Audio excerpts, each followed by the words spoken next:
if anyone is saying, hey, I have a load, or hey, do you need, I need a dispatcher. So I go to the different forums and I look for people who are looking for dispatchers or saying that they have a load if you have a driver. So this way, if I call somebody in a certain area, like let's say, for instance, I see an ad of somebody saying, okay, I have a load going from North Carolina to this particular place, I'll go to Truckers Path and do a truck search for truckers in North Carolina, that way, and try to target someone, because I know I can go back and get a load that way. So I can say, hey, are you on a load or looking for a load, in that area, and I can pitch it that way. So just doing different things to try to see how I can get it on my foot in. So you mainly using the FMCSA registry as Correct. Opposed to Quick Transport Solutions, and as opposed to the DAT directory also, or as opposed to the Truckers Path, the truck search feature on Truckers Path. Yeah. So I've done it all, but right now the FMCSA is where I'm at. So like, let's say for instance, like by next week or next couple of weeks, I'll try a different route. So I try different things at different times because it's a little bit less difficult for me to do everything at one time. You see what I'm saying? Right. So that's kind of like being my system. Yeah. And what I want to probably start implementing is reaching out to my carriers, my old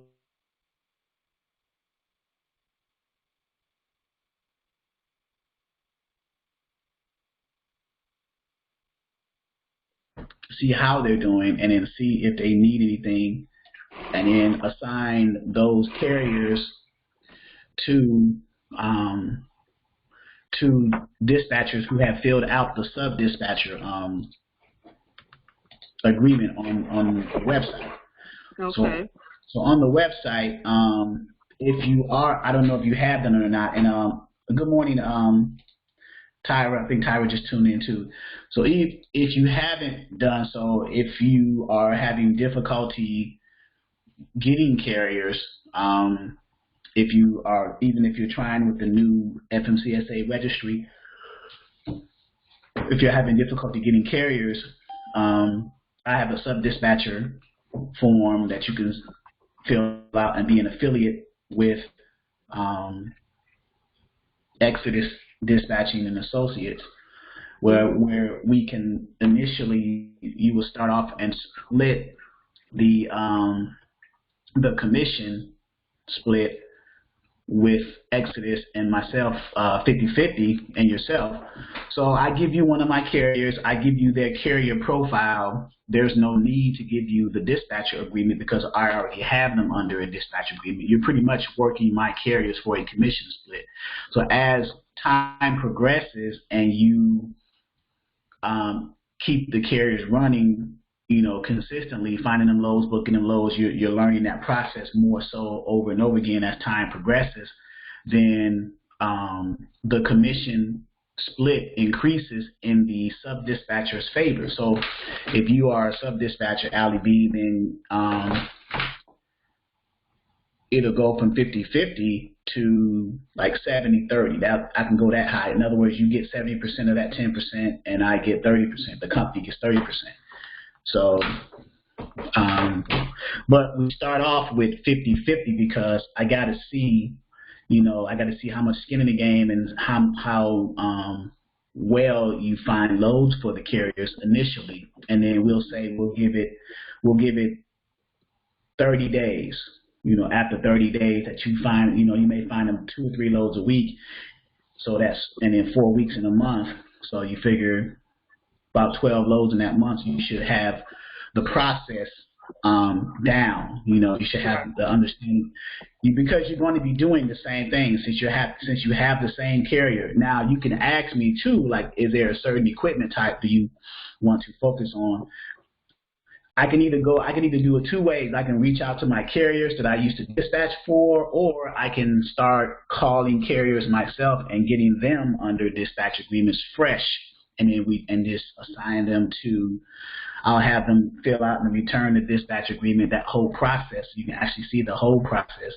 I'll send them links to my dispatch agreement and profile from the website, because mine is on my website. I have a online form that they fill out. I just send them the link, they fill it out and return it, and along with the other documents, and then I can assign those carriers to those individuals who are subscription-based members on this platform who are needing carriers to dispatch for.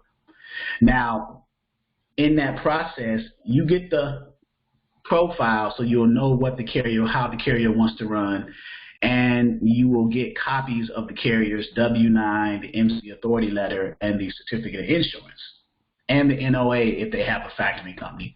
And the reason being, since you're going to be the one working that carrier and keeping them running, you need copies of that, because these are the documents, again, that the brokers usually ask for, right? They ask for these documents to get the carrier set up with their brokerage.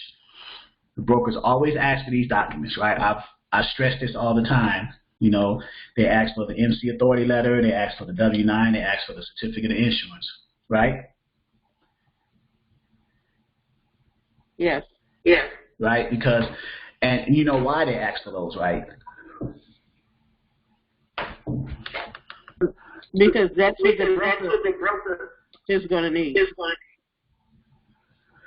That's what that's from their you know, that's what the broker's going to need in order to give them that loan. Right. Right. So they need that to get that carrier set up with that broker. So if the carrier sends, like if I give you a copy of the MC authority letter, W-9, and certificate of insurance, and you have it for them, then you'll have what's needed. Every broker you call and deal with when you're booking a load for that carrier, you'll be able to upload those documents, either attach them to an email or upload them into a online portal that the broker sends you to onboard that carrier. They usually have an onboarding web portal that they send you a link to, and then you can fill out the carrier packet online and then upload those documents that they always ask for.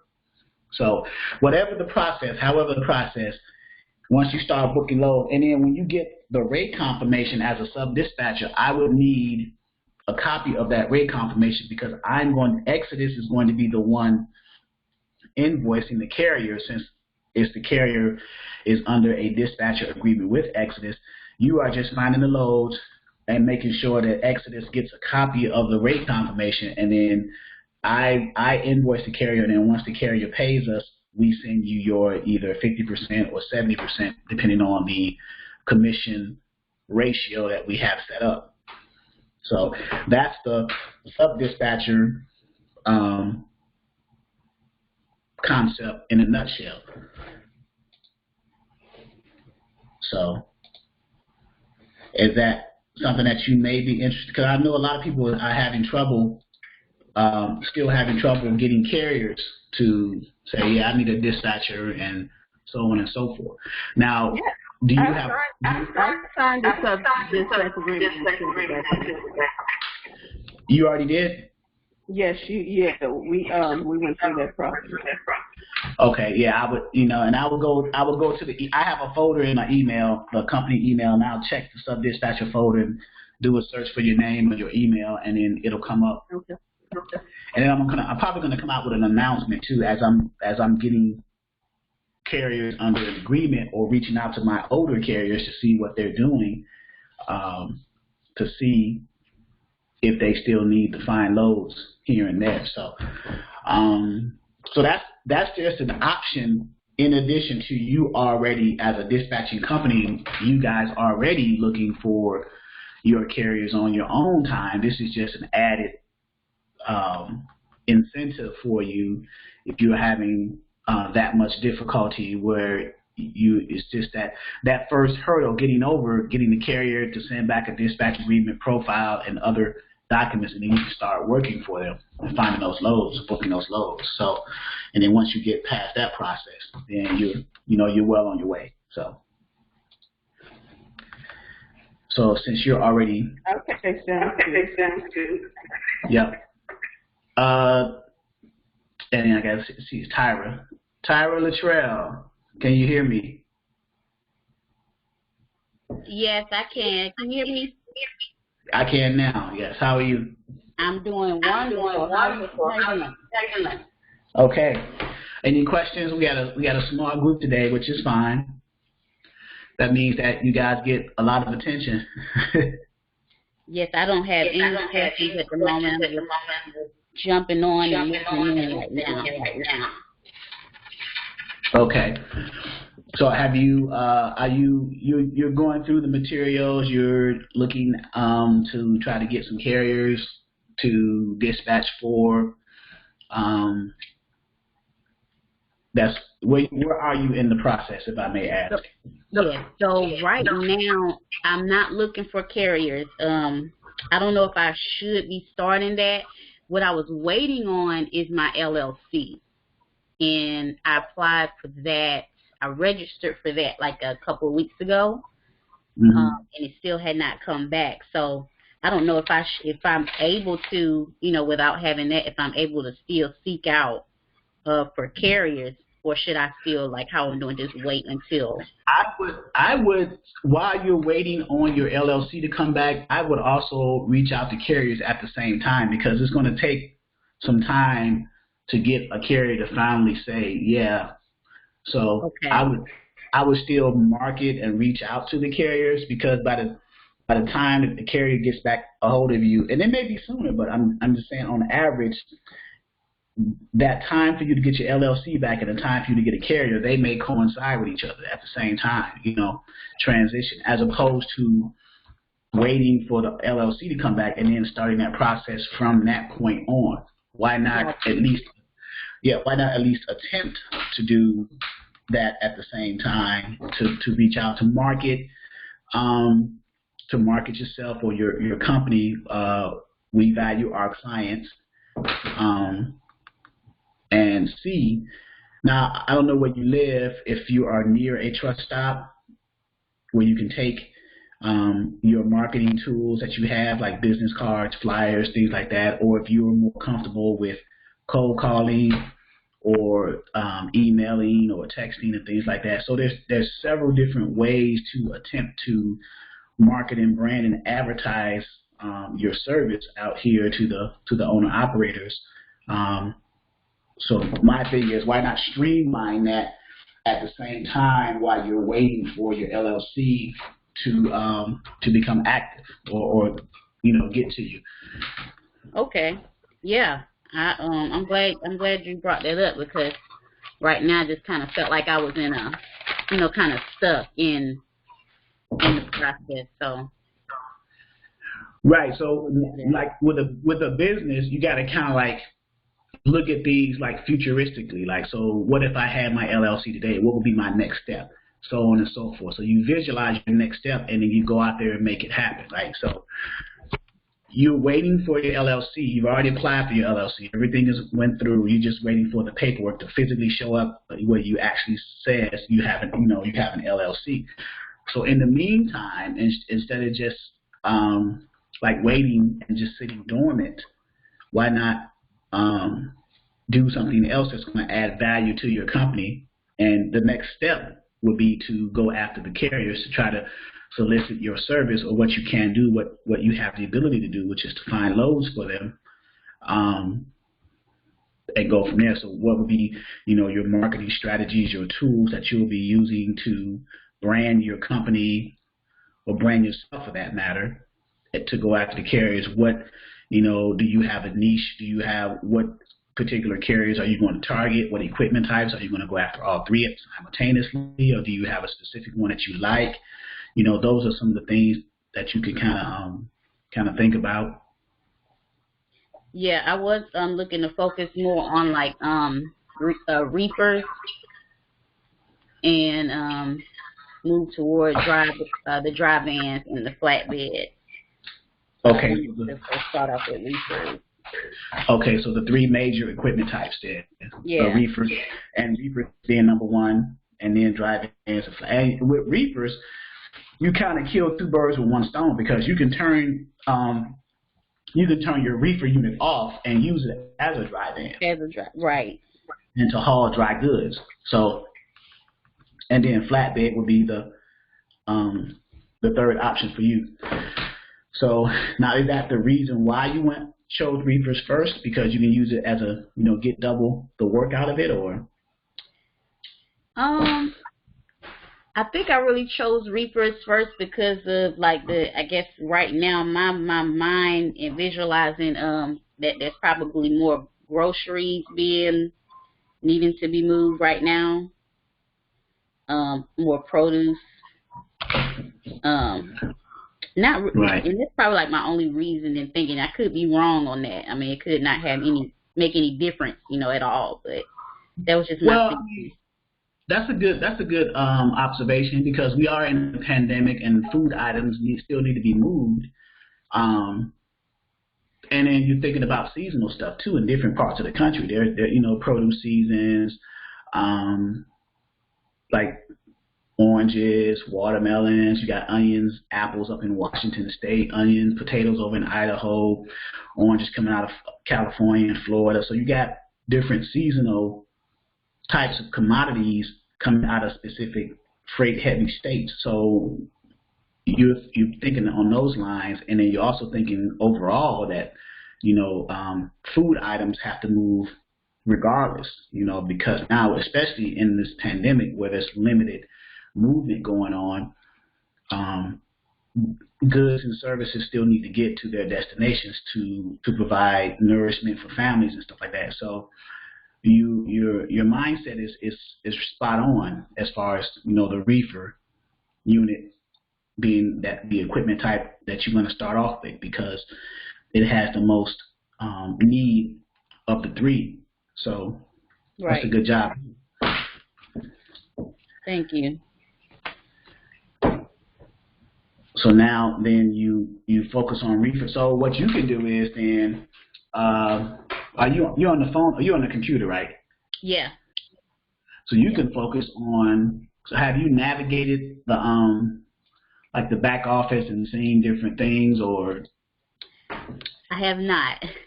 I have not. I think because I missed that email. I didn't take the emails yesterday, but I saw that you had left some instructions on how to locate the back office. So.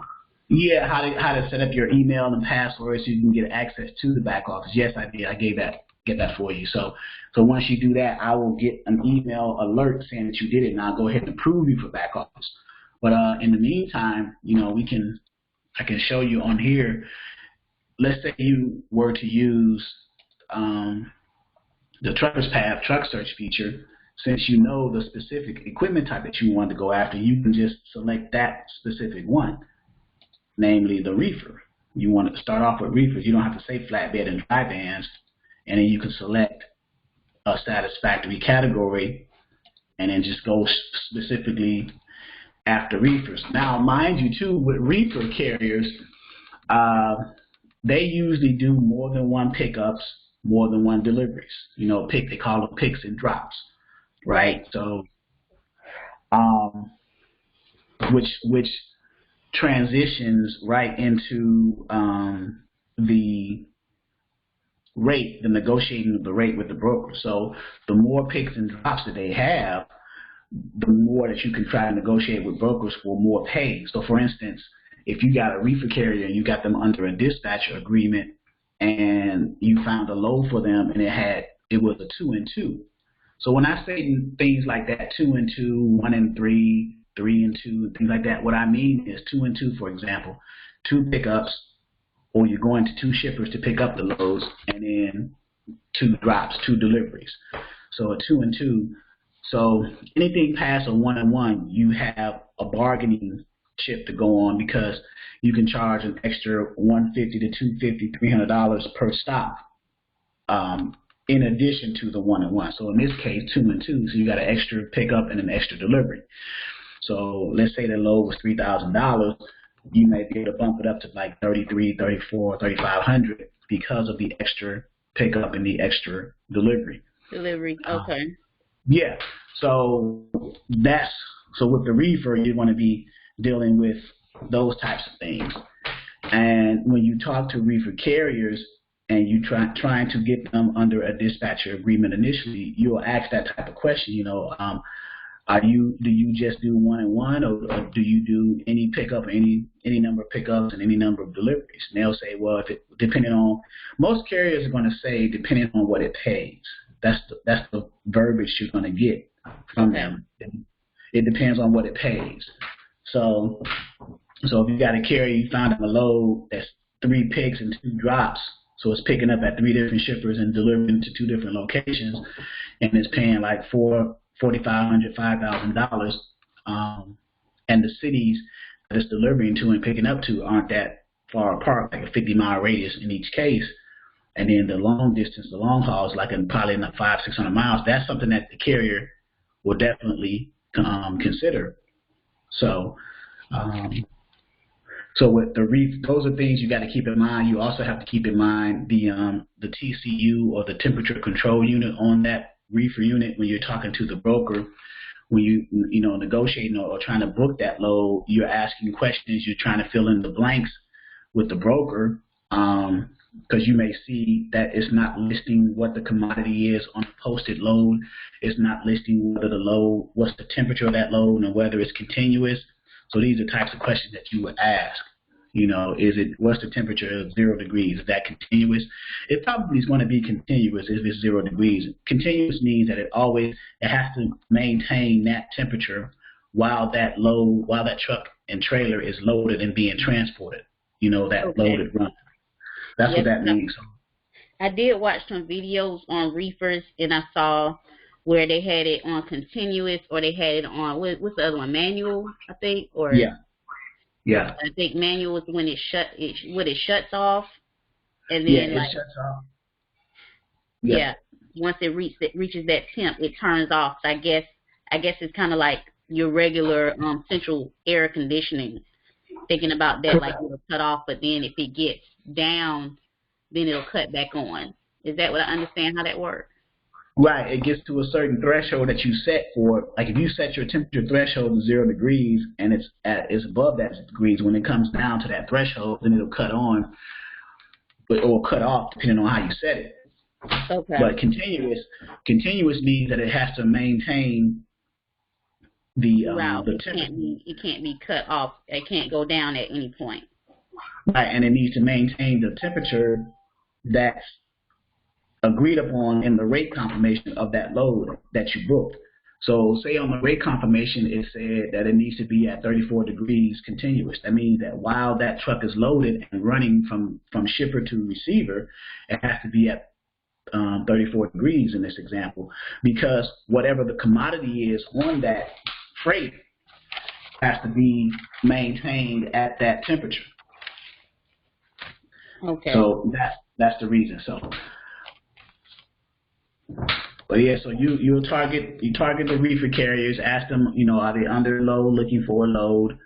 You start that conversation either through Truckers Path, either through Quick Transport Solutions, either through the DAT directory, or through the registry of the Safer website. So there's 4 resources that we can use under the cold calling category of trying to get under a dispatcher agreement. So. Okay. So the first one is I'm gonna open up this a little bit here the categories under, and then we got the safer website, and then we got quick transport solutions, and then we have the DAT directory. So these are the resources to go after the carriers and to start the dialogue. Right. Now, when you get access to the back office, you'll have those load boards available to you. I'm just showing you where to go to start that process. So when you log into the DAT directory right here with the login, when you get a login, once you get your login right here, you go to the back, because the email is going to tell you to go to back office setup. Yeah. Okay. And it's going to have you. See, I'm signed. It's going to have you. It'll have a login and sign up, right? So. Okay. If you are new to the site, see if you already have a login, then you just go to login screen. But if you're new to the site, you're going to click sign up. In other words, if you've never logged into the back office, then you're in this category, new to this site, sign up. Once you click this sign up link, this login is going to change to sign up. Okay. You see that? See what just happened? Yeah. Yeah. So now once you see you're on the sign up screen, now you're going to enter your email and password and hit sign up. I will get an alert saying to approve you, and I will approve you. Once that happens, then you'll just log in with that email and password, and now you're in and it'll say hello, whatever email you have, and then if you want to log out, you can log out. Now this is the back office. It's a video on it. Okay. The video instructing you exactly what I just showed you. There's a video instructing you exactly how to do it. Okay. After that, you can go to the orientation screen, watch the orientation video. There's several ebooks and a glossary you can download over here. These are the downloads. These ebooks, they're all free. And then the load board logins. The load board logins is on this page as well as the Module 2 load boards page as well. So you got two places. You got two places to get the same thing. And then we got owner-operator best practices. So now after the orientation, you can skip business setup because I got to put some information in there. It's just basically saying, EIN, LLC, what you're currently doing now, basically. Right. Okay. So the next one is the carrier acquisition, which is where we are now. Right. In the process with you trying to get a carrier. So. And then you can go through the materials for carrier acquisition. You can take the self-quiz. You can look at the workflow of dispatching. Here's the workflow of dispatching. This is high level, right? And this is an old one because I used to be a part of this platform, but I no longer am. Okay. But so once the carrier emails you the dispatcher agreement and profile, you keep a copy for your records. And I need to really change that because it's a reflection of the old platform. And I'll put a new one in there. So now you contact the broker associated with the load that you need to book for your carrier. So in other words, the profile that your carrier sent back along with the dispatch agreement is going to list how that carrier wants to find their loads. It's going to say, I only want so many, I only want so much weight on my truck, I want so much cents per mile and things like that. So you call that broker once you find a load that meets the requirements of that carrier's profile, and then call the broker and start the dialogue of trying to book the load. Yeah. Yeah. And then with reefers, you were saying that it may not show on the load, what temp or if it has to be continuous or manual running. So that's something I'm gonna have to make sure I ask.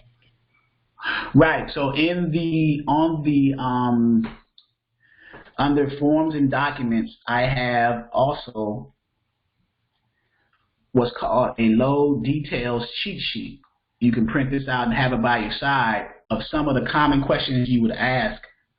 And this is just an example, a template you can add to and take away from. So if you got a reefer one, you would also ask about the temperature and will it be continuous. And I need to put that number 7, is pertaining to reefer trailers, what is the temperature and is it continuous? So if you look at a reefer load, let's go to a load board And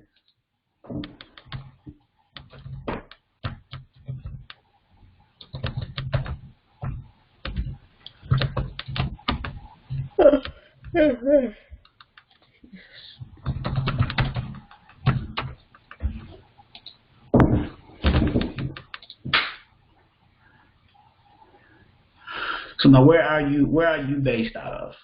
I'm in Columbus, Georgia. Columbus, Georgia. So I'm just putting that down as an example of reefer loads in your area. So you can start off in your area targeting reefers since they're so close to home. Okay. And let me take some of these out because some of them are like duplicates.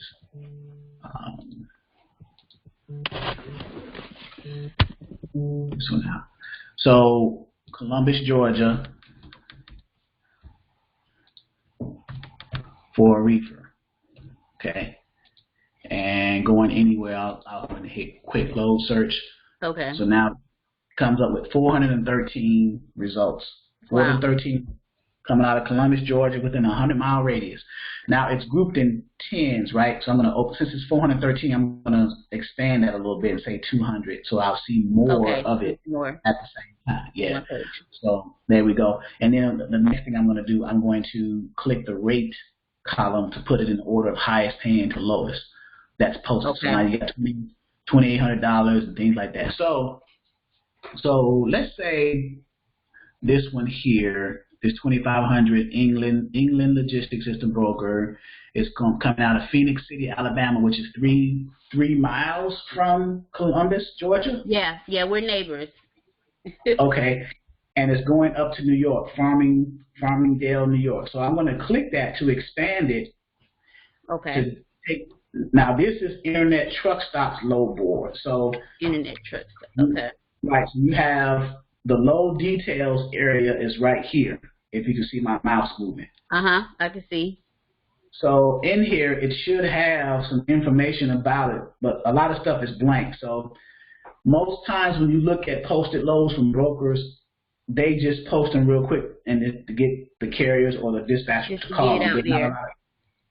So with the loads, you need to know for your carrier as a dispatcher, what are the pickup and delivery dates and times, because your carrier needs to know the day it picks up at what time and the day it delivers at what time, because especially if that carrier is already under a load and he's gonna be empty at a certain day and time. Once you tell him the pickup date and time for the current load that you're looking at, then that carrier can decide if he's going to be able to make that pickup on time based on what he's currently under.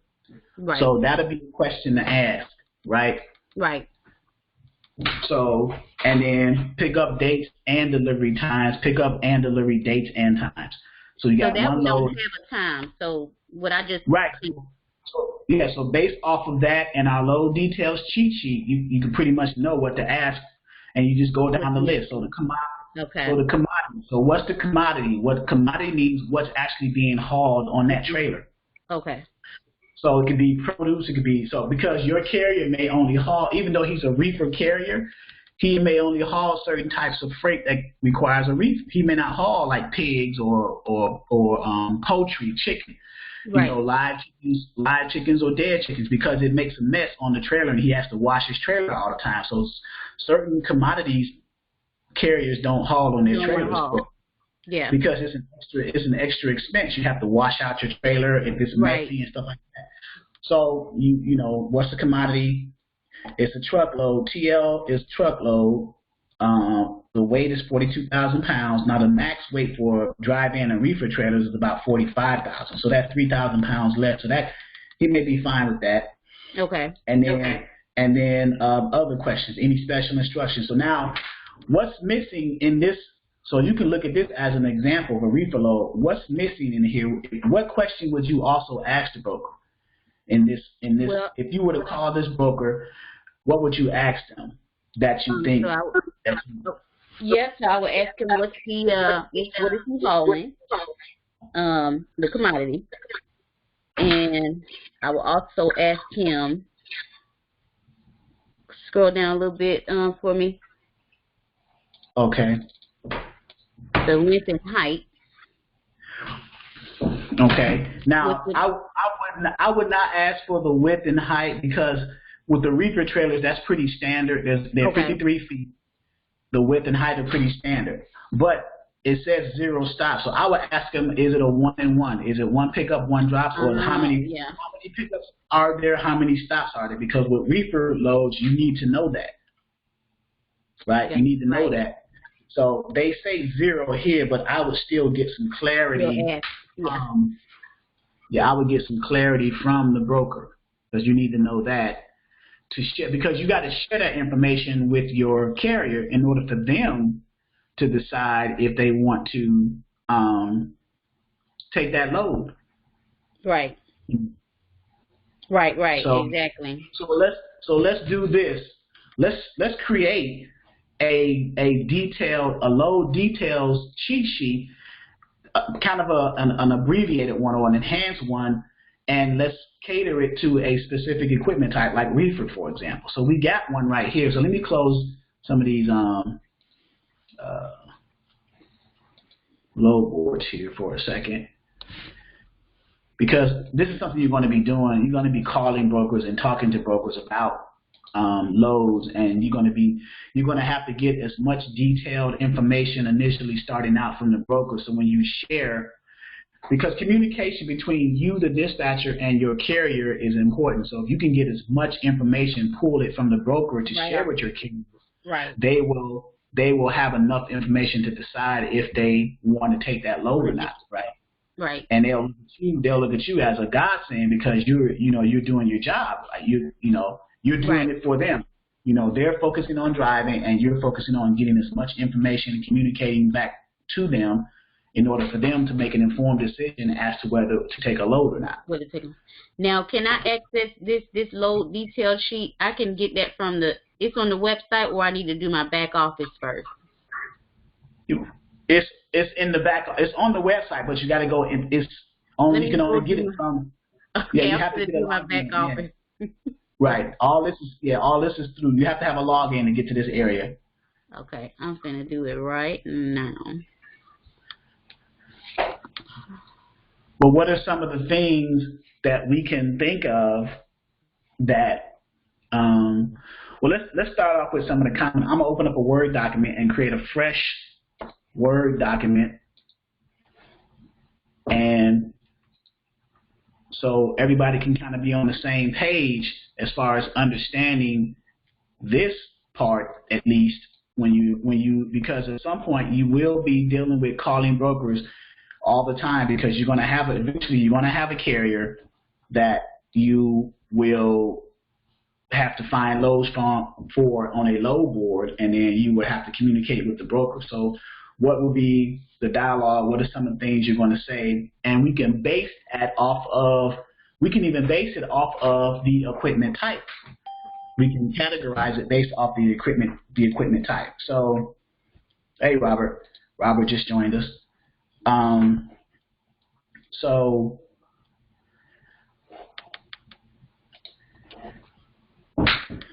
we'll say load details cheat sheet 2.0, right? We'll put today's date, which is what, the 16th? Yeah. 2020.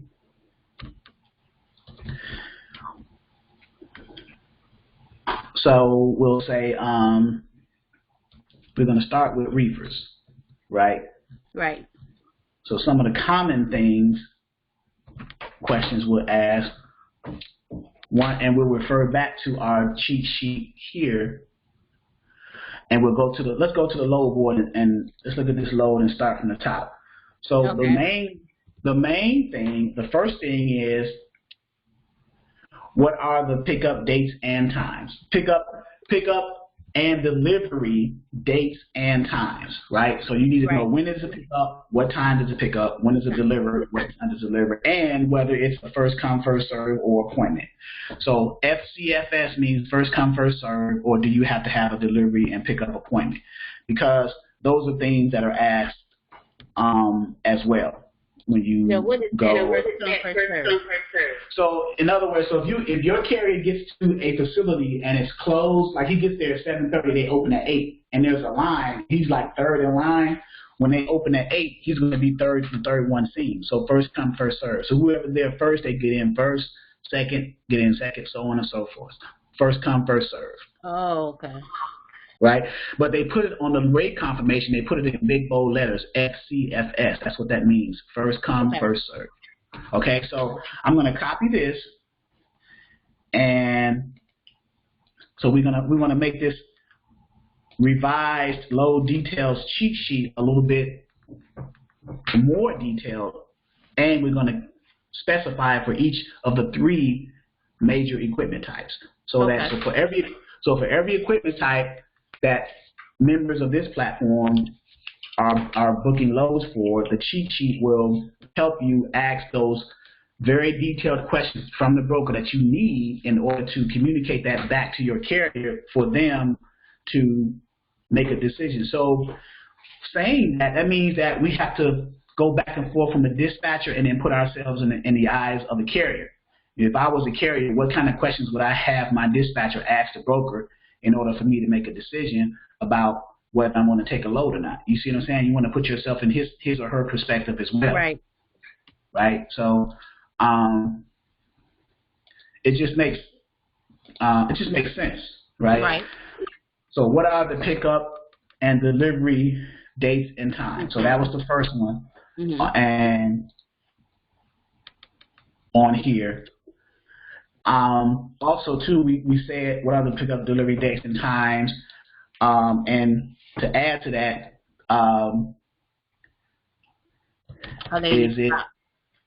is it appointment? Oh, is it appointment based? Or FCFS?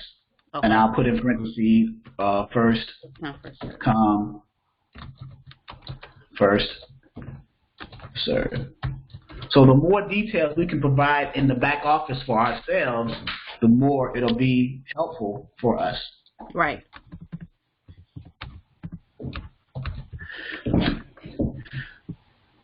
Right. So what are the pickup and delivery dates and times?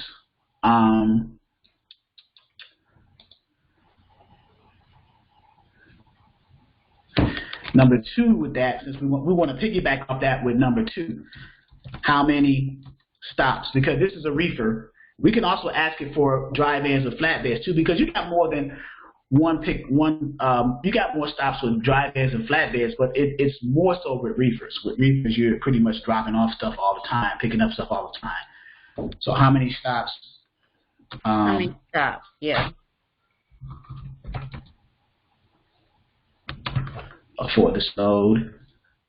Then number 3, and these are some of the common questions, and we're basing it off of the load details of a posted load. So now the next thing going down, we got the equipment type, so we know what that is. Quantity is only one load. Commodity, what is the commodity, right? Right.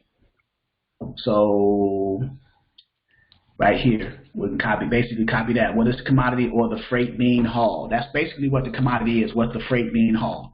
Okay. What is the commodity or freight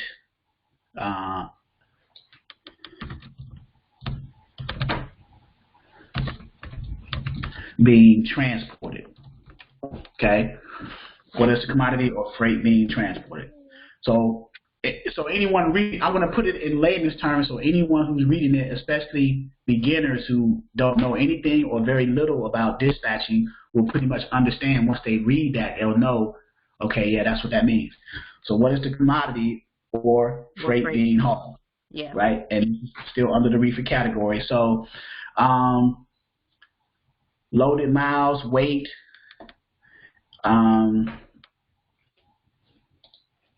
so we go down here, we got the weight. So if it's not, and if the weight is in here, we'll put what is the weight, but sometimes it don't have the weight in here. So that'll be a question to ask.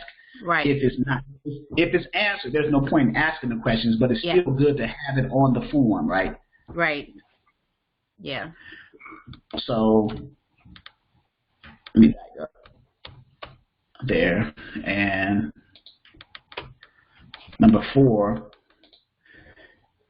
what is the weight what is the loaded miles, any special instructions, stuff like that. So what is the weight?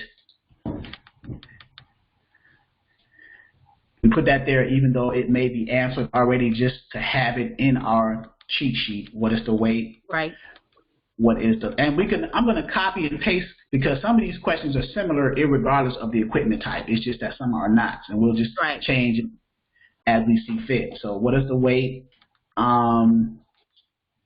What are the loaded miles? We need to know what the loaded miles are because sometimes the posted miles and the loaded miles can be two different things, and I'll show you what I mean. Okay. Right here, the posted mile or practical miles is this, $9.99, but if you actually Google Phoenix City to here, it may be a different number. So let's do that. So Phoenix City, Alabama to Farmingdale, New York. So I'm going to do it on my phone right now. Maps. Phoenix City, Alabama to Farmingdale, New York. Yep. You see that? So yeah, it's about it's a 5-mile difference. So it's close enough. So it might be like city limits or zip to zip. So 1004 is close to 999, about 5 miles. So, but some cases you may get something different. Okay. So it's good to ask what are the loaded miles. So what are loaded miles? The time that you get loaded at the shipper, driving under that load to the time you get to that receiver to deliver it. Those are the loaded miles. Okay. All right. So. And then any special instructions. So an example, so what would be an example of special instructions for a reefer? Like continuous, things like that. The temperature. So what are the special instructions? Does freight need to maintain temperature continuously? Or not, you know what I'm saying? So something like that, something that's clear and concise for that specific equipment type. So when you ask the broker that question, because if you don't tell your carrier something like that, when he gets to the shipper to pick that load up and it's not preset for that temperature, they're gonna tell him to pull off that dock and get that temperature up and then come back, and then he may be out of place in line. He may be sitting there for another hour or so. Right. Because try to get it cool. Right. Right, so he'll dock that truck, they'll open it up, put their gauge in there, and it's not, let's say, for example, 34 degrees. They'll say, sir, the trailer's not pre-cooled 34 degrees. You're going to have to pull off the dock and get your temperature to 34 degrees and then come back. So you got like 7 or 8 trucks in line, he got to pull back and then start that process over again. But if you as a dispatcher would have informed your carrier based off of what you got, the feedback from the broker, then that could have been avoided. You see? So it's little things like that to make the communication between the dispatcher and the carrier, better. Right. So what are the special instructions? So that's an example of a special instructions. Any other example for special instructions as it pertains to reefers that you may think of?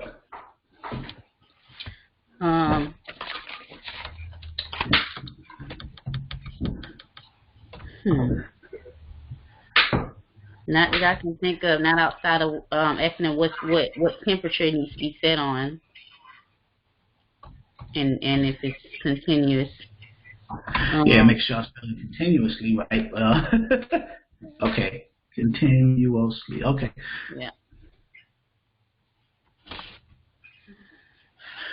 All right, so that's the reefer category,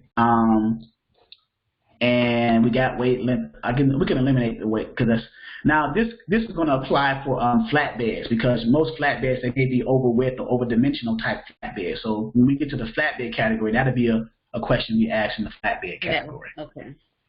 Okay, so here are questions that you as the dispatcher ask the broker so that you can better inform your carriers. That's exactly what the reason is for the load details cheat sheet.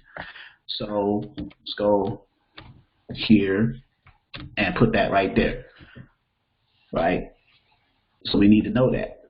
questions that it's the broker.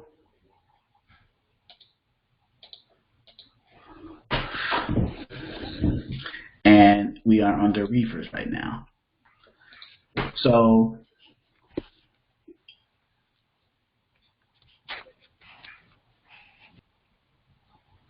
now we can copy this.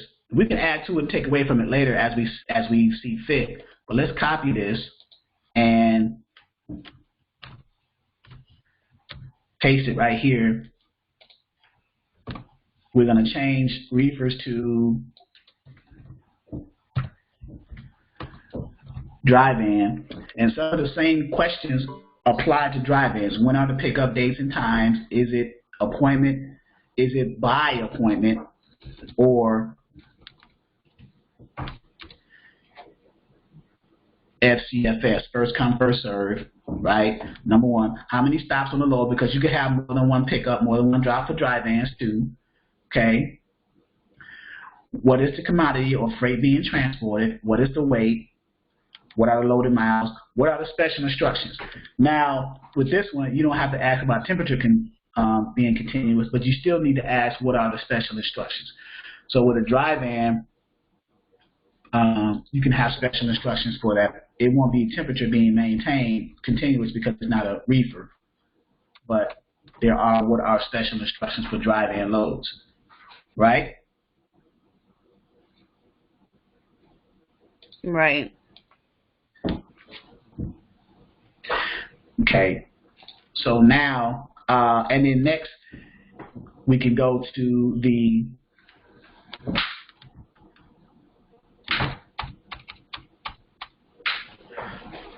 flatbed category.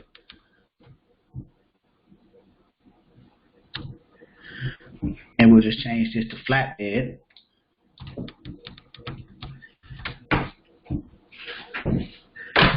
So with the same thing with flatbeds, some of the common questions, right? What are the pickup? When are the pickup dates and times? Is it appointment or first come, first serve? How many stops are for this load? What is commodity or freight being hauled? What is the weight? What are the loaded miles?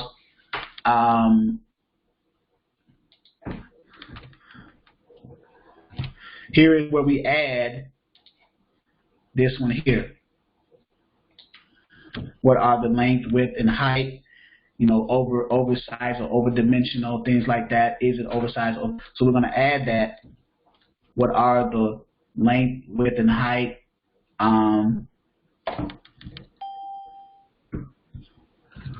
Will the load be over width or over-dimensional?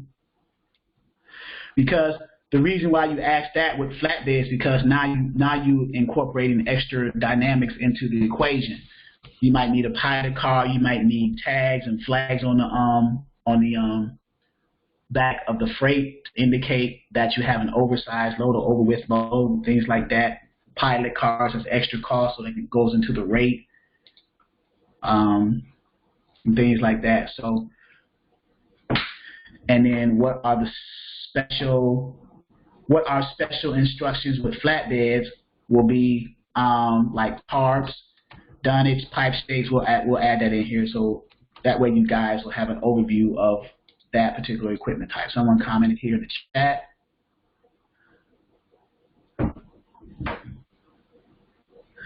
I believe it depends, Robert. Robert asked, how are the miles calculated, zip to zip or hub? I'm thinking zip to zip. So you would see on the rate confirmation, the shipper, where's it picking up the zip code and where's it delivering to the zip code for the receiver. And in some cases, zip to zip and hub can be both the same thing.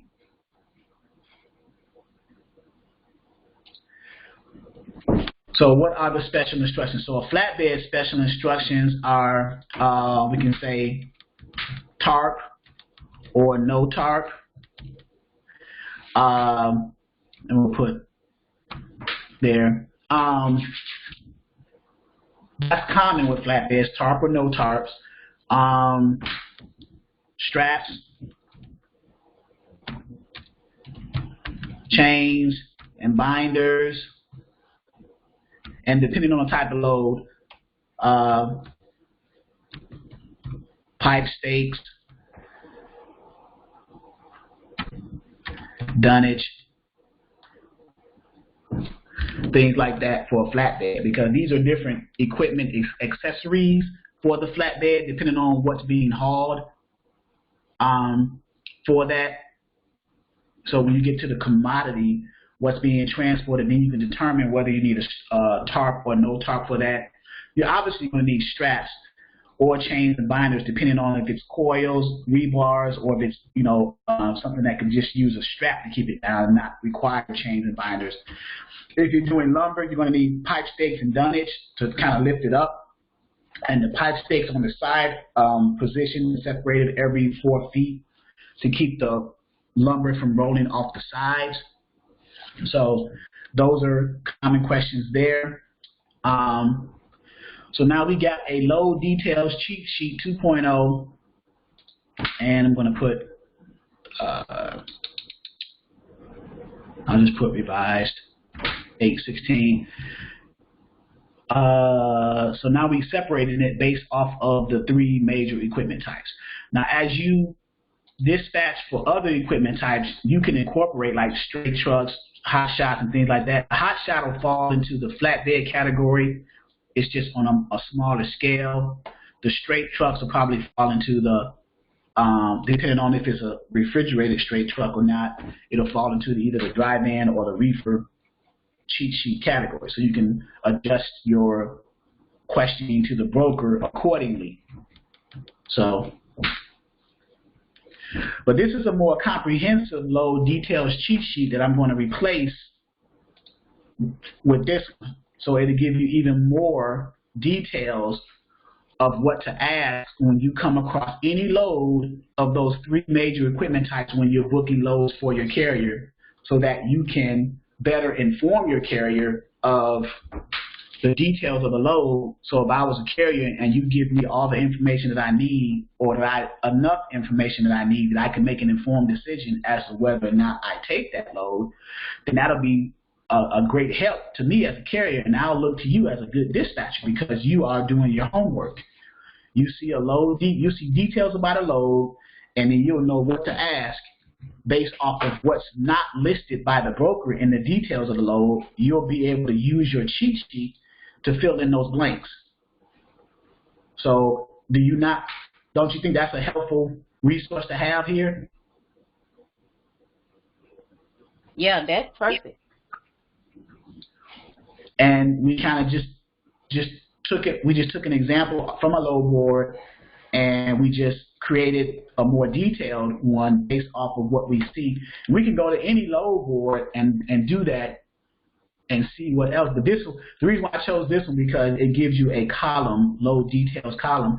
Even the rate. Some loads don't even have a posted rate. You might want to put that too. What's the posted rate? And is it negotiable? That's a good question. That should be number 1 or close to it. We'll make it number 3. What is the rate for this load? Is it negotiable? So these are questions you would ask the broker. What is the rate for this load? Because you might get a load, and I'm going to put this into all of them because it's a common question that you would ask for each equipment type.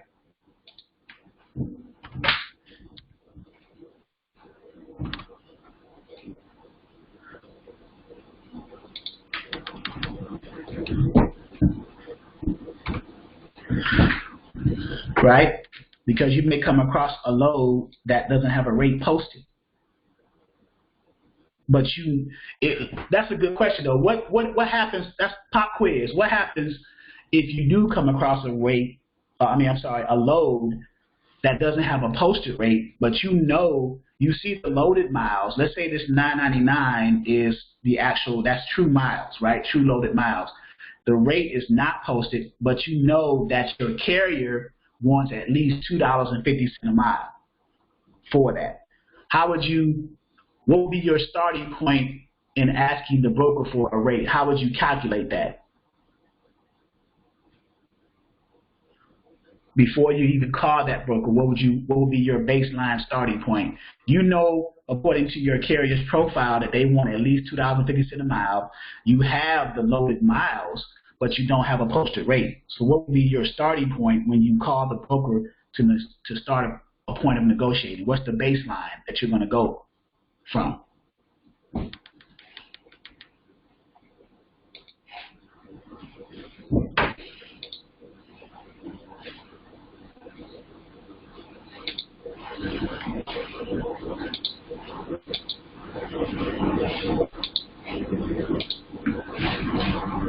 Anybody?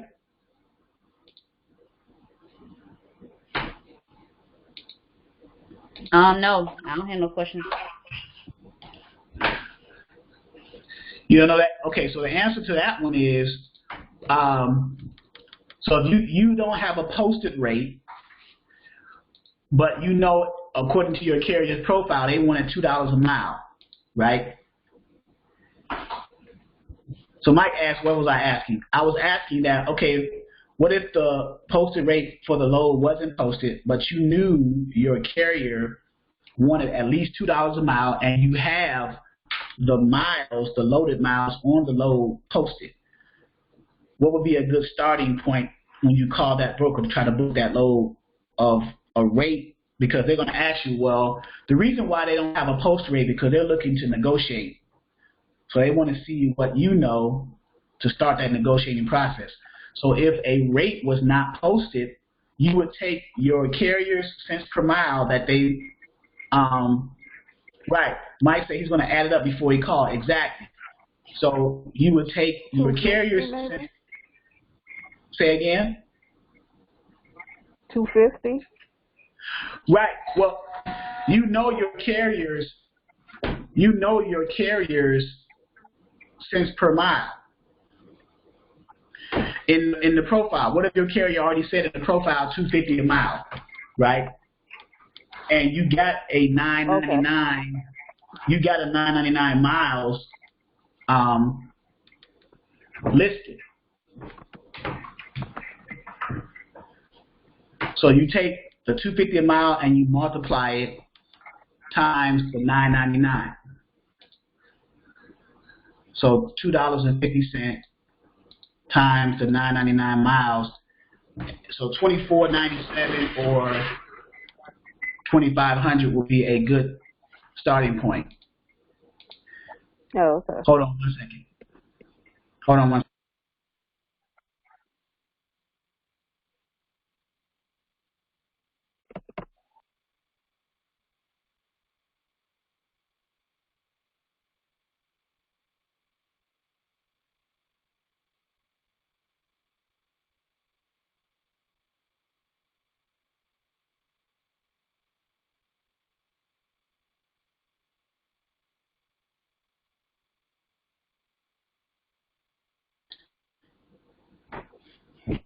So you guys see what I did there, right?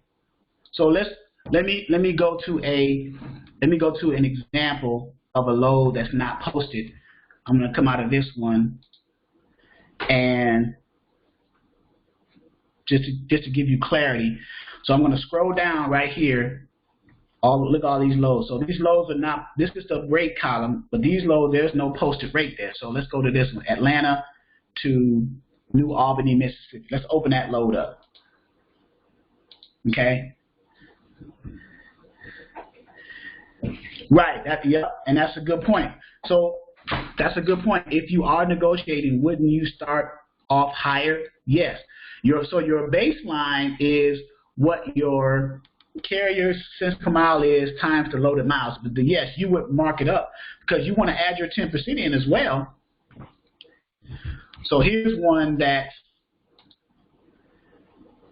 the posted rate is not there. It's 301 miles, right, practical. But here's the real loaded miles, 299. So let's say 300. Let's meet it halfway. And here's the load details. Not a lot of information filled in. But you call this broker at Jigs Logistics, and you already have a number in mind. So let's figure out a number in mind. So add the 10% plus more, Mike says. So bring up the calculator. Your guy wanted $250 per mile. $250 per mile times 300 miles. So that's $750. So now you take 10% of that $750, which is $75. So you add $75 to that 10%. So now it's $825. So now you're going to say what, like $900, $950? You want to go higher, like Ali said, when you take the starting point and go up. So you may say, let's start at $950. Mike says $1250. $1250 starting point on that load. Mike said $1250. Who has a different number than Mike? Mike says $1250 for that load. So now, Mike's reasoning for that load at $1250 may be, I could be wrong, it may be how many stops is on there. It could be how many more stops is on that load. It looks like it says 0 stops. There's nothing in the special instructions, but he's saying $1250, and he's saying no, that's not his reason. He's just saying that's his starting point.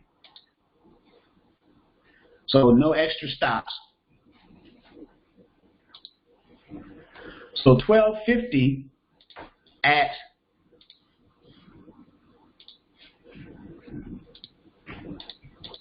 $1250 divided by that 300, going from Atlanta to New Albany, Mississippi, is $4.16 a mile. Not bad. And if Mike gets that, that'll be wonderful. That'll be great. And what if the broker says,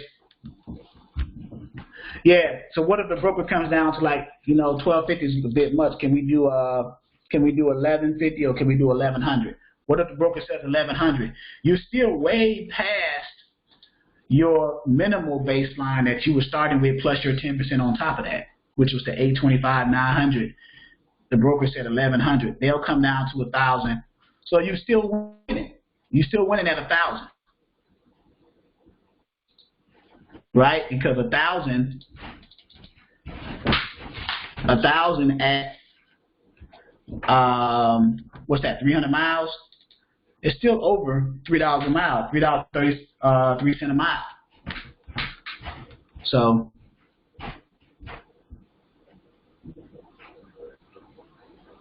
and that's how you would calculate it if you had a rate that wasn't posted. You see a lane that your carrier wanted, but the rate wasn't posted. So you would have to figure out the numbers that way. Yeah, you're still winning. That is correct. But in most cases, starting off as a beginner dispatcher, you're going to be looking at 9 times out of 10, you're going to be looking at posted rates. But if those posted rates are not in the lane or in the area where your carrier wants to go, and you find one, you discover one that is, like coming directly out of Atlanta and going to a specific place you want, but it's not a listed number for the rate, then you calculate what would be your negotiating number for that broker, and then go high and then let the broker come down and then meet you halfway and you still win. Any questions? Mike says, I had a question. So do you find it just with your experience, do you find it where like loads that don't have a posted rate, like that they're more open to negotiating, a higher or setting a rate at a higher, like would they be more willing to negotiate? Yeah, and yes to that, and they have a tendency to pay a little bit higher too. They don't post the rates because they want to see you negotiate with them and see what kind of numbers you guys come up with between the two of you, between either the carrier or the dispatcher and the broker. Mike just mentioned, he said the last 6 weeks been an average of $3 a mile on a dry van.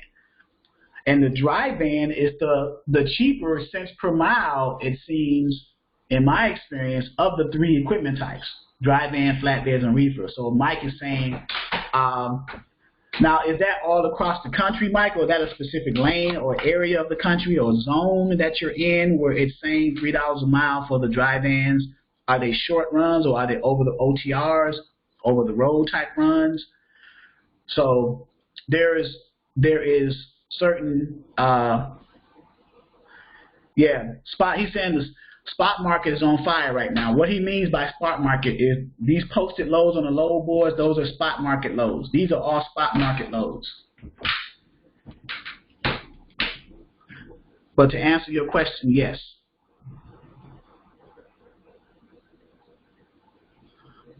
Yeah. So, any other questions?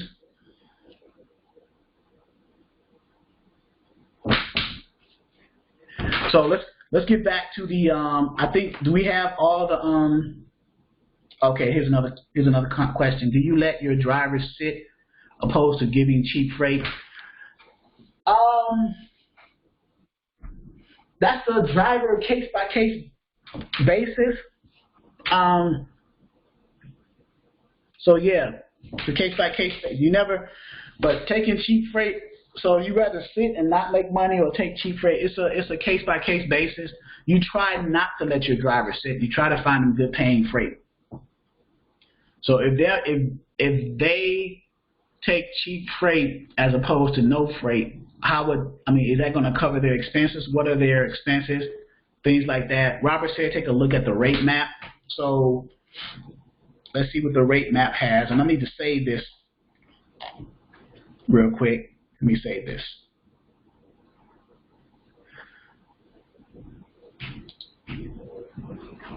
And then we'll go look at the rate map.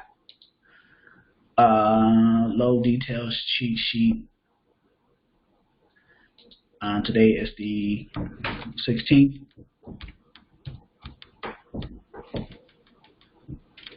Put it on the desktop.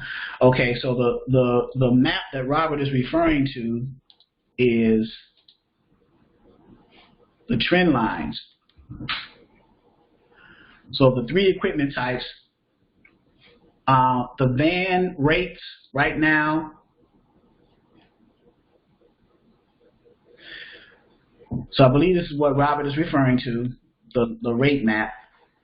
So vans, and they're separated by different zones. You got the southeast zone, northeast zone, midwest zone, southwest, I guess you would say, zone, and the west zone, and they're numbered. And Mike made a good point here. You have to know what areas to go to get a crazy high rate going to go in dead zone to deadhead out to better market. He's exactly right. He's exactly right. If you are sending your driver to a dead zone means a state that freight is just dead, is coming out of, then you got to send them in there for a high enough rate in order to balance out them backhauling out or deadheading out to cover that fuel cost coming out, and for them to make enough money as well. So, but the idea is to keep your drivers away from the dead zones or the states that don't have a lot of freight for whatever equipment type, dry van, flatbed, and reefer. And that's the whole idea of load planning. You want to strategically keep your carriers in areas that you can get them in as well as out of when it comes to freight. So a good load board in order to load plan for that would be the 1-2-3 load board.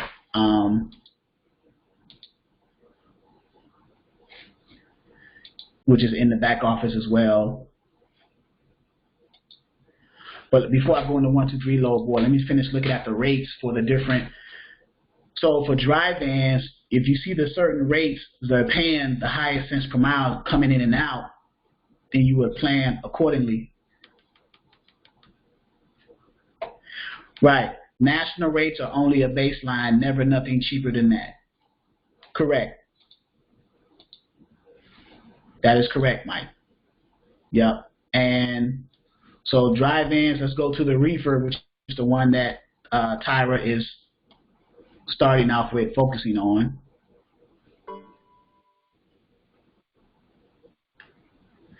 So you have national rates in those zones or in those section states, southeastern states, northeastern states, Midwest, the Southwest, and then West.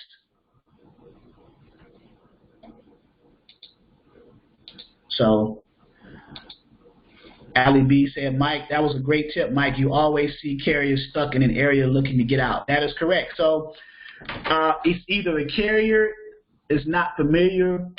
It's either carriers who don't have dispatchers and they're not familiar with the areas of in certain states where they can get out of, or they may have took a load that was a good paying load in their opinion and went to an area that they're having a hard time getting out. It could take them 2 or 3 days to get out. In those 2 or 3 days, they could have made a couple of $1,000s, you know, if they would have went into an area that, you know, can focus on getting them out of. So again, it goes into that load planning thing. The carriers have to understand as well as their dispatchers how that works, sending them to areas that they can better plan coming in and out of. And as a dispatcher, if you're going to be dispatching for carriers, it probably behooves you to have a clear understanding of where to send carriers to, into and out of, have an understanding of seasonal freight, have an understanding of year-round freight. Like the Midwest areas are good for coming in and out of, always. That's an always area. And then like certain states are good just seasonally, and then certain states are good year-round. Like the Midwest is good year-round, in and out, regardless. Going over to Texas is good in and out, regardless, except certain cities, like for certain equipment types, like going into Midland and Odessa with a flatbed, you're going to have a hard time getting out. That's just an example. So,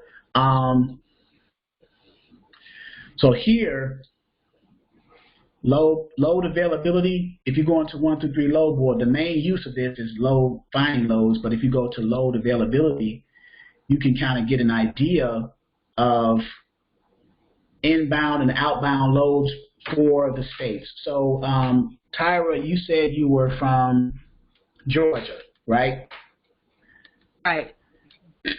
Okay, so on the load availability, so let's go back to the dashboard so I can show you where it was at. Load availability, which is the second one. If you want to find a load using this load board, you would go to find loads, and then you would just, you know, pick up origin and delivery destination and find the load. But we are under load availability, and we're going to the state of, so you can compare all the states and strategically plot for whatever equipment type where you're going to send your carrier to, based off of this resource right here. So let's go down to Georgia. So we got outbound loads coming out of Georgia. There's 1,302 coming out of the Georgia. There's 1,200 coming into Georgia from wherever, right? So if you got a driver that's in Georgia trying to get out, there's 1,302 loads. Now, there are different equipment types, but that's a large number. And then there's 175 intrastate loads, which means that loads that just run in the state of Georgia. Intrastate means you just running in that particular state, okay? Intrastate. These inbound and outbound loads, those are interstate because they're coming into the state from elsewhere and they're going out of the state of Georgia to other states. So they're interstate. But the inbound, the intrastate stays in. So if we just focus on Georgia, right? Georgia to anywhere. So we got outbound, Georgia going to anywhere. So you look at different loads and you see loads coming out. And you can just kind of like cherry pick now to see what are the rates, the cents per mile, and the amounts. Even the ones that are blank, you kind of get an idea. Like I wouldn't send a van from Jefferson, Georgia, 489 miles down to Florida unless I can find something coming out of Florida, right? Richmond, Virginia, which is close to me, so a flatbed or a step deck. F is flatbed, SD, the type, which is step deck. So you got the equipment type and the specifications of it. So a van, 53 foot, flatbed, which is a step deck, This is a van or a reefer, 48 foot, 45,000 pounds, 263 miles going from, this is a good load, going from Morrow, Georgia to Live Oak, Florida, $5.70 a mile. That load right there. So a carrier, Robert said Georgia to Illinois. So a carrier right here might choose this one because it's a good paying load going down, only 263 miles going into Florida, Live Oak. But now the question becomes, can I find a backhaul coming out of Florida for that $1,500 load? And the beauty of 123 Load Board is that you have a backhauls tab that can assist you in that question. So Mike says Northeast, Florida, Colorado, Arizona, Washington, those are all dead zones. Florida is a dead zone. So let's prove that theory that Mike is saying that Florida is a dead zone. So let's say I'm a new carrier. I just got my MC. I see this high-paying load. Man, it's $5.70 a mile. Let me make that load, and it's only going 253 miles. I'm cool. So I'll take Morrow, Georgia, into Live Oak, Florida. Let's Google that real quick. And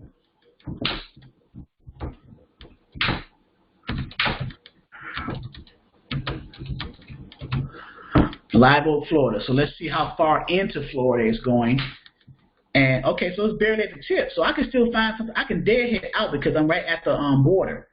So I might take that. Even if it was going into Florida, it's not going that far into Florida. Look, it's like up there by Jacksonville and Tallahassee. So it's not far from the state line of Georgia. That might be a good one to take. It's paying decent. Yeah, that's not a bad one because you're not going really deep into Florida, like all the way down like in Miami, Orlando, Tampa, all the way down here, where you got to play around getting freight out. That one's a good one. Morrow, Georgia, which is close to Atlanta, going down, that would be a good one. And we can consider backhaul. So let's click on that one. Right? And there it is. And you have the, now look, when you click on the load, it looks pretty at, from the beginning, from the onset, $1,500, $5.70 a mile. But now when you go into the details of the load, you got the backhauls right here. But let's look at the details first before we check out the backhauls. So you got the trailer is either a van or a reefer, 263 miles. The average is the posted rate is 1,500. The average, so it's above the average. The posted rate is above the average of what it's paying. So so the average is paying $487 per mile, but it's paying $570. That's what the broker posted the rate for. 45,000 pounds, so it's a maximum load, 48 feet in length. You got a 53-foot trailer, so you're good. You contact the dispatcher. So now here's the reference number. It's a 1-in-1 quantity, one stop, an extra stop. I'm sorry, it's not a 1-in-1. It's an extra stop on Enterprise and Dothan, Alabama, all day. All deliveries on Tuesday could then load Jacksonville, Florida to Carroll Stream, Illinois on Wednesday. So there's a lot of extra stuff involved in that one. Mike says no. So now you're doing extra work. See, no good. So there's the deception. So it's good to look at load details. So when you call that broker, now all this little extra stuff is added into here. So this is what you have to look out for as a dispatcher. You saw a load that you thought it was just, okay, Morrow, Georgia, going to Live Oak, 263 miles, $1,500, so now, but when you look at the notes, the broker's saying, okay, extra drop on Enterprise and Dothan, Alabama. So, and then all deliveries on Tuesday could then load Jacksonville, Florida to go up to, okay, so they got a backhaul load, I guess, when you go down to Live Oak. So you're going to pick up something over. You're going to go over to Jacksonville and pick up something to take it up to Illinois, Carroll Stream, Illinois. So they got a backhaul load. So the question becomes, what is that backhaul load paying? And if you want to even take that load. So if you can book that load with the option of not taking that backhaul load, especially if it doesn't pay well, I would still keep that $1,500 load going down without taking that load. Now, but if you're required to take that load coming out of Jacksonville going up to Carroll Stream, Illinois on Wednesday, then you have to say, okay, I don't think I want to take that. So, but the point of this exercise here is to actually just look at the details, make sure it meets the requirements of your carrier, call your carrier, communicate with them, and see what they want to do. Mike says, you to be click honest, on back calls before you move out it where it said back calls on that, where it say rate check and back calls. right. Yep, I will. I was going to do that next. I was just seeing what Mike is saying. Yeah, Mike says, to be honest, I only do 1-on-1 because that stopping can mess up your flow. I agree. So the back call, let's look at the back call for this one. So click the back calls. So let's say you take that load, and let's say you took that load and it did not have all this mess in here, right? It just had a straight shot from Morrow, Georgia down to Live Oak, Florida, and you want to look at back hauls coming either out of Live Oak going back directly to Morrow, Georgia. You have 25 loads for that option.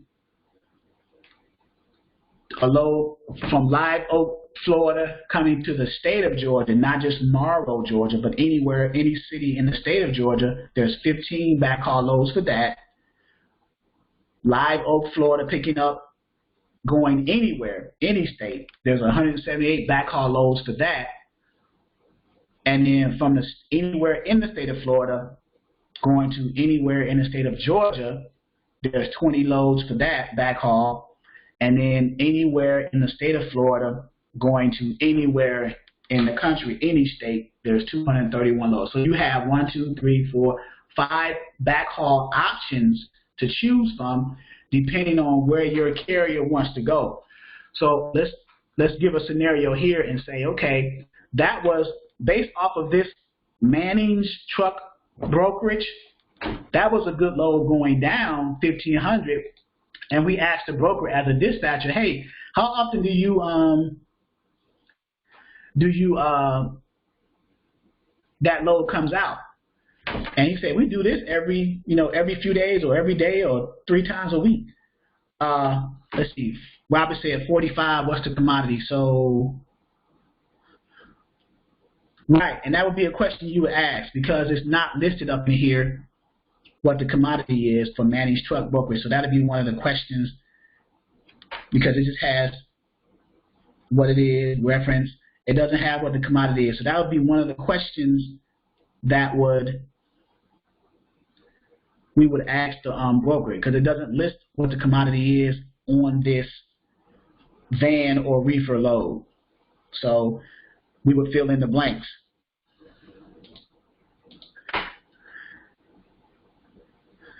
Right, Mike, that's a good tip. Mike, carriers don't like them heavy loads, wear and tear, and burn more fuel. Correct. So if you can get a load that is maybe 2, 3, even 5,000 pounds less than the maximum what that trailer can haul, you're saving your carrier on fuel costs. So say if this load instead of 45,000 was just 40,000 pounds, that would be even a better consideration for a carrier to take because it's 5,000 pounds less than the maximum of what that trailer can handle.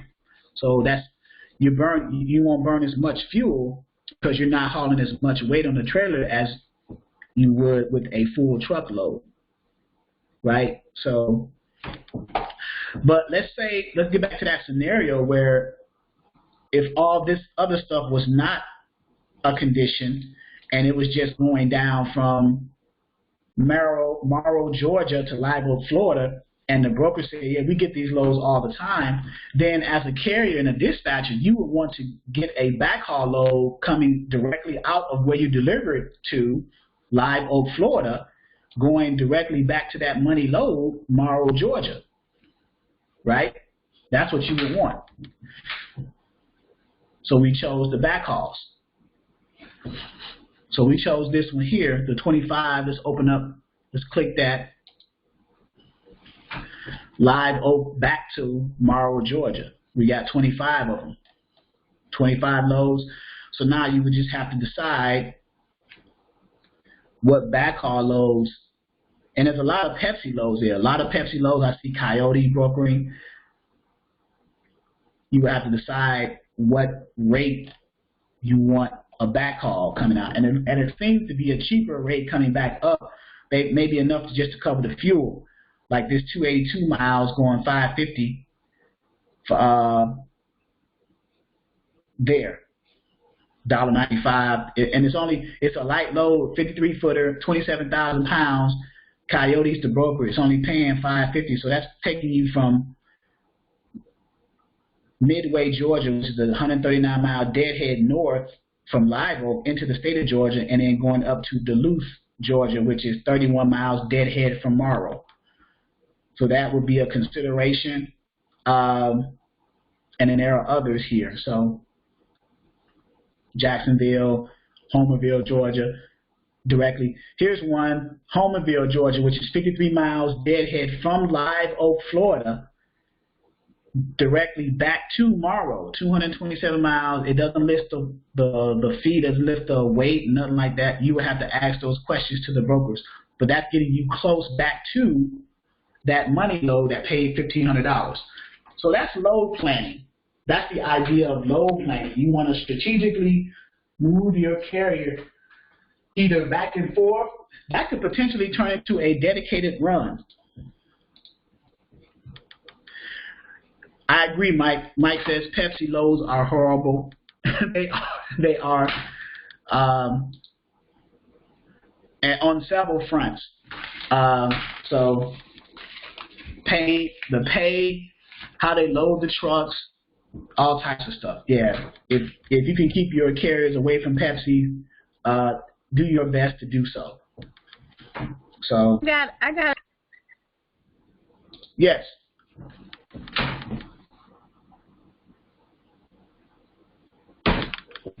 All right. Why do you say Pepsi loads are horrible? Well, and depending on what area of the country you're in, the rates and the brokers over there.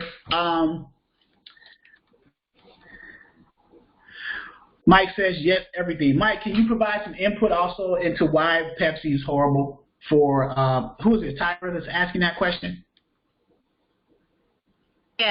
Yeah, I just want to know, like, what are some things that I need to look out for when I find these loads that, what's some things that carriers, don't like, as far as you say Pepsi loads are horrible, in what ways? Is it just the rate, or is it just like what? Well, the reason why some of us say they're horrible is because the experiences that we may have had with our carriers and under a Pepsi load.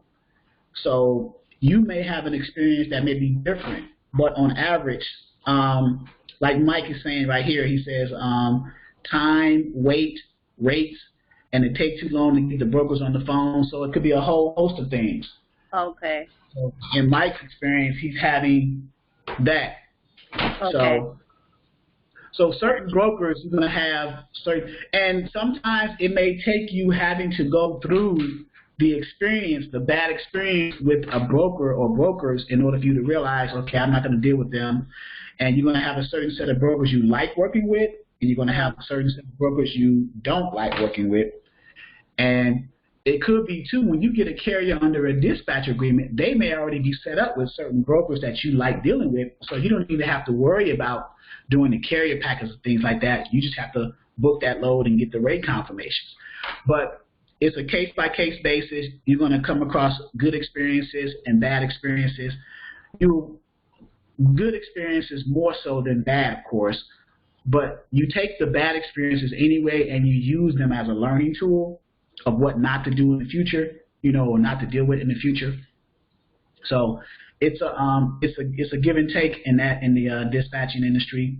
But as you build relationships with these brokers based off of your carrier successfully delivering the loads for them, you're going to see that the brokers are going to be calling you for your carrier. Like, hey, Tyra, is your truck over there in Morrow, Georgia? I got another load for him. Or, hey, Tyra, is your truck over in Atlanta? I got a load for him. because your carrier did a good run for them, so they want to reach out to you. They even may put you or send you emails of their lane, so now you can better load plan because now you got a specific broker that your carrier is already set up with.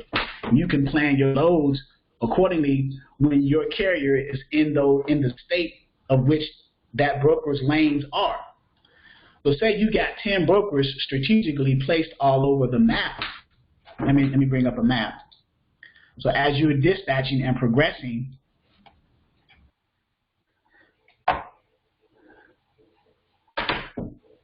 here, let's see. Bring up a map just to give you kind of a load planning idea. And it all involves with relationships with brokers, and as you build those relationships in your dispatching journey,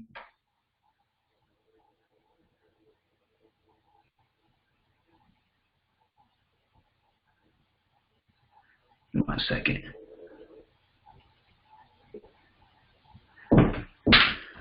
So we were dealing with Georgia and Florida. So let's say you as a dispatcher, as you grow and progress in your journey as a dispatcher, you start to learn that you got some good brokers in the state of Texas because there's a lot of freight over there. You got some good brokers in a Midwestern state like Indiana, Ohio, Michigan, what have you. And you got some good brokers over here in the top part of Florida, but mainly in Atlanta. So as a dispatcher, you can load plan irregardless of the equipment type, right?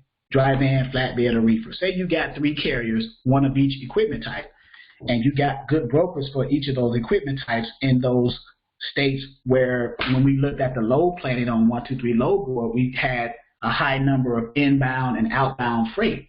So you can strategically run your carriers like triangularly or in a square or however you want to plot it on the map and keep them running in those lanes, right?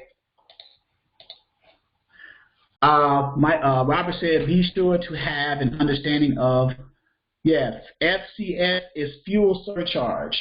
So Robert, give us a breakdown of that for those who don't have an understanding, because you're a tanker guy, you have a clear understanding of fuel surcharge, if you don't mind.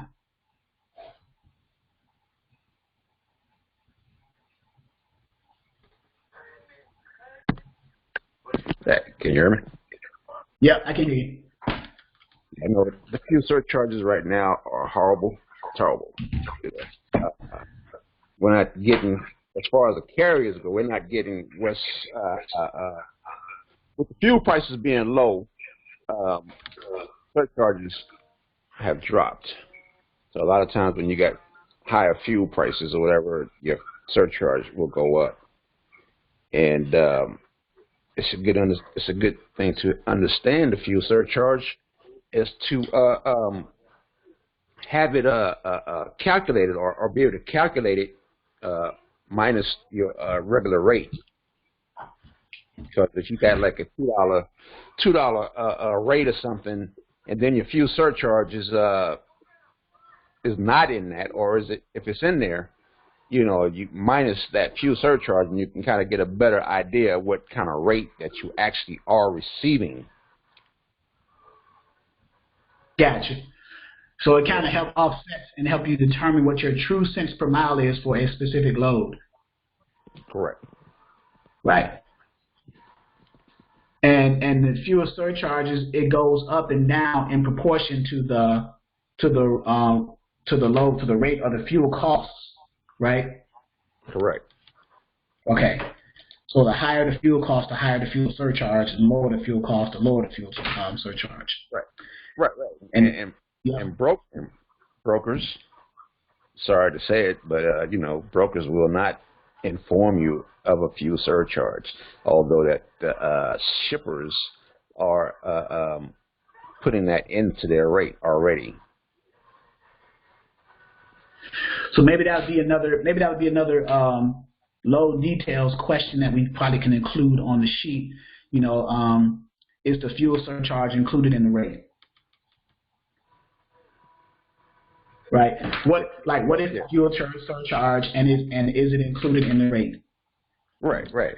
A lot of brokers won't, explain that to you, won't tell you about it because that, in most cases, they may be keeping it themselves. Right, which wouldn't be surprising. So I'm going to add that to the number 3. What is the rate for the load? Is it negotiable? Is the fuel surcharge included or not? So that would be something we can add to number 3. So that's a good point. So again, the more details we have, the more ammunition we have to help our carriers, right? So let's add that to each section for each equipment type because that's every question can be asked for that. And then save that. So that's a very good point. Thanks, Robert. And I got a question. How do you calculate that fuel surcharge yourself, like as a dispatcher? Well, most of the time, like Mike said, it's most of the time the fuel surcharge is included in the rate. But if there's I can go to a stand here and show you the calculations. Robert, do you have a specific method you use to calculate fuel surcharges when you're out there?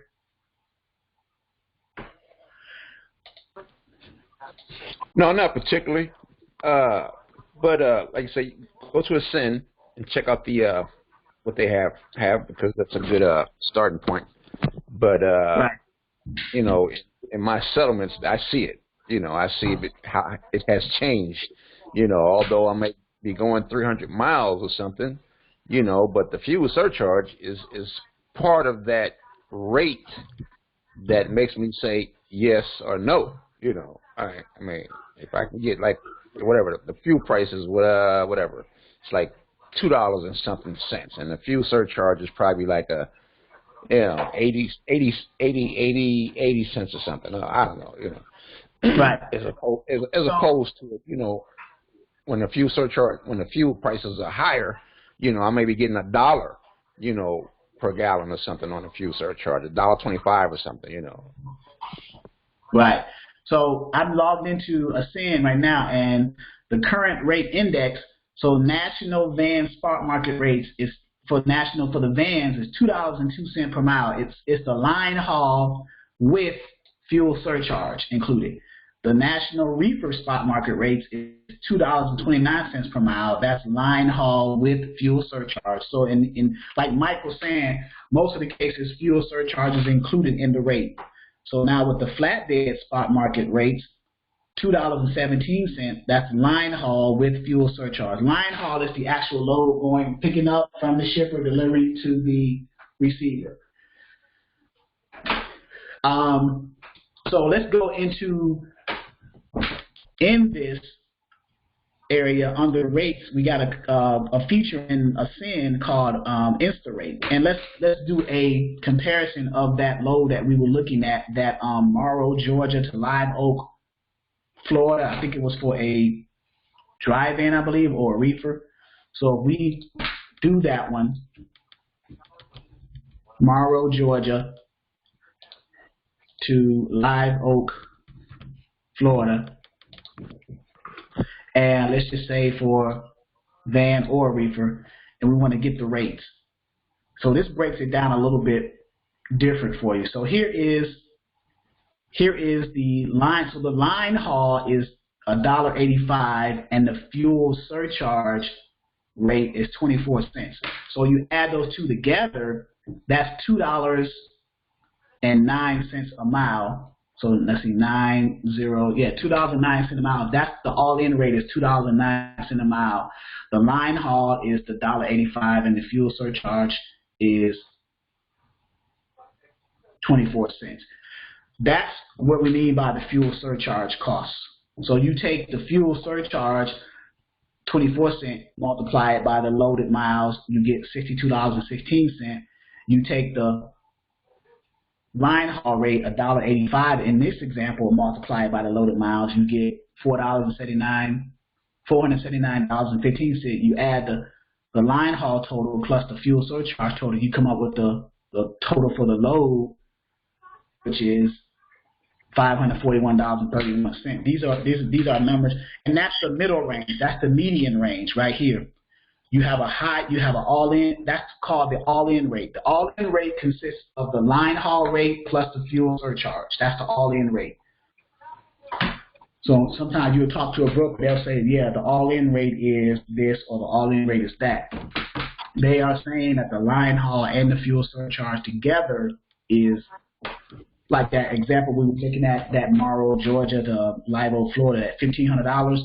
That could have been the all-in rate, which includes the fuel surcharge. So the line haul could have been something less than the than the $1,500, and then add the fuel surcharge. Then that's what brought it up to $1,500.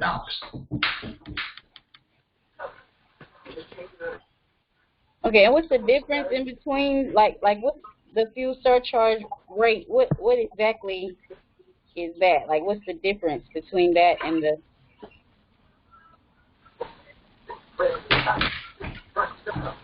I guess I'm not understanding, like, yeah, like what is the fuel surcharge?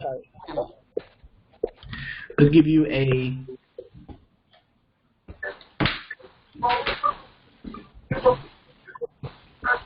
So here is fuel surcharge right here. Is an extra fee that trucking companies or third-party companies, 3PLs, charge to cover the fluctuating cost of fuel. It is calculated as a percentage of the base rate and is usually added to a shipper's freight bill to cover the cost of operation. So that's the definition there. I can copy that and that link.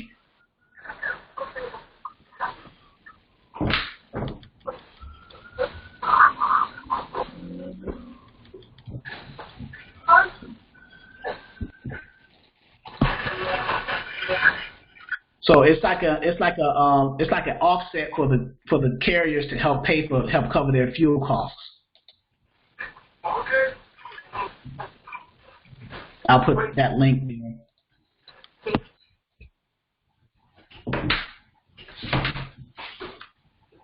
Okay.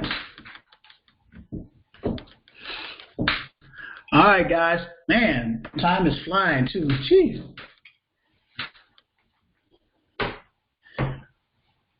All right, I'm getting ready to let's wind this down. I got a brokering seminar to give at 2:00. Got about 4 minutes. Any questions? Any other questions? With the this Tyra again, with the ongoing training, is like, would there be a next scheduled training for this, or? Yeah, the ongoing training on the Dispatcher 101 is the live trainings are once you get up on the website here, Dispatcher 101, our live trainings. Now the ongoing training, you have access to the back office every day. You want to get in there and just look at the resources and tools and use them to your benefit, load boards and everything. But the actual live trainings are 2 days a week, which is Sundays and Wednesdays. Like Sunday at Sunday at 11 Eastern and Wednesday at 6. So our next live training for the ongoing Dispatcher 101 is every Wednesday at 6 and every Sunday at 11. Okay. And that's the unless something happens. $19.99 a month. Correct.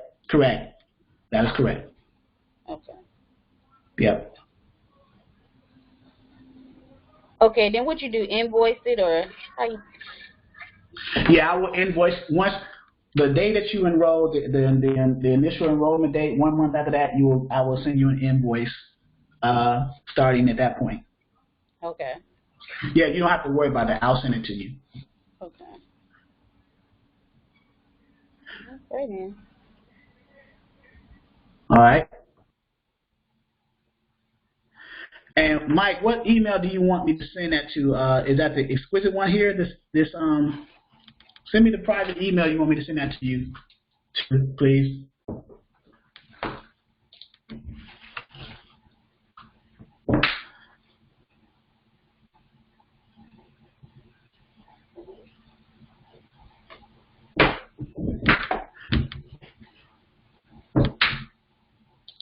All right, guys. Next live training for ongoing will be Wednesday at 6. Let's see here. I got some information here. My cell number, of course. Hopefully, we got more clarity on our load details cheat sheet that we asked the broker, which is very good. That was the majority of this training here. That's probably what I'm going to call it when I put it on the back office and YouTube's algorithm here. So,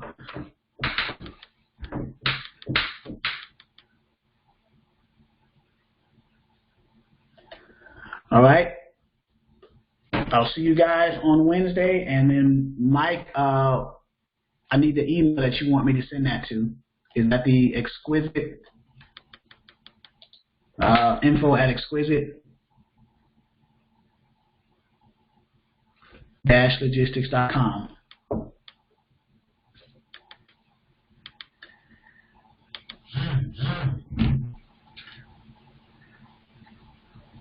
All right.